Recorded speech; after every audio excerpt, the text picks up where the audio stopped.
Yan, so DS17W for release unit. So tatlong gapuha. So ito lang yung nakayanan natin na setup.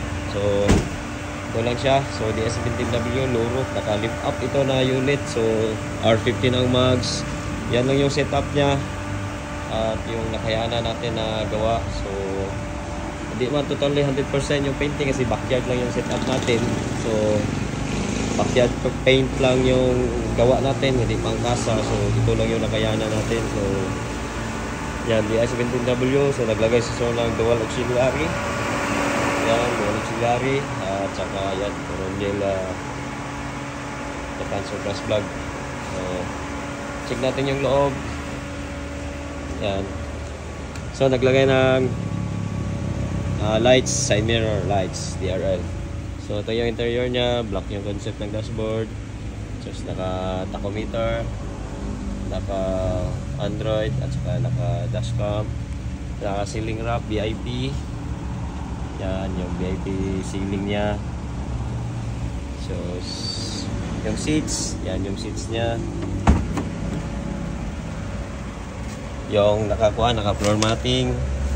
Yan, ito yung seats niya. So kita nyo napaka-executive ng gawa ng ating upholstery man.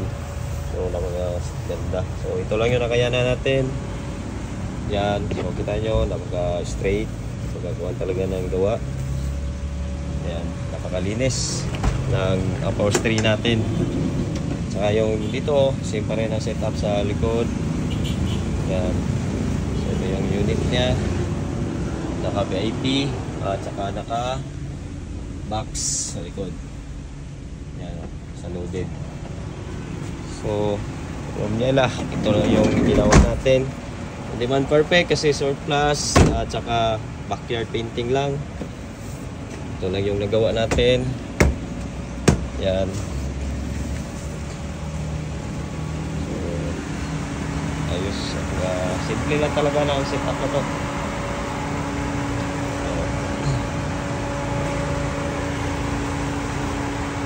Luro.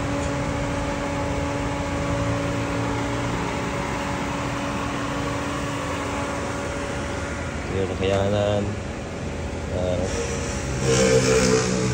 Mirror.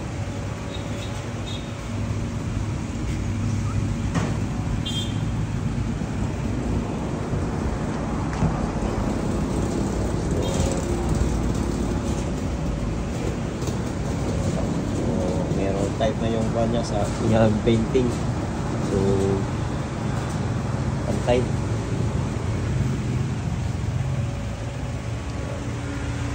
All stock setup, Miyao conversion, gearbox pa rin. Tsaka standard na yung mechanism ng lahat ng sasakyan na to. Kung anong meron sa Japan, andito lahat sa kanya. Walang na-reconvert, walang kinakatay, wala lahat. So standard talaga lahat yung gawa natin dito. So all stock, sabing all stock yung evaporator, cooling system, standard.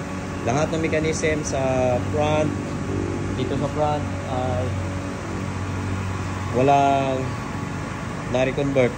So yung mga mechanism dito sa ilalim ng dashboard, so walang na-reconvert. Yan yung naging setup nito.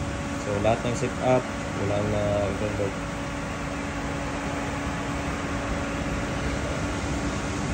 Ayos. So yun lang, Romniela Japan Surplus Vlog. Good. So peace.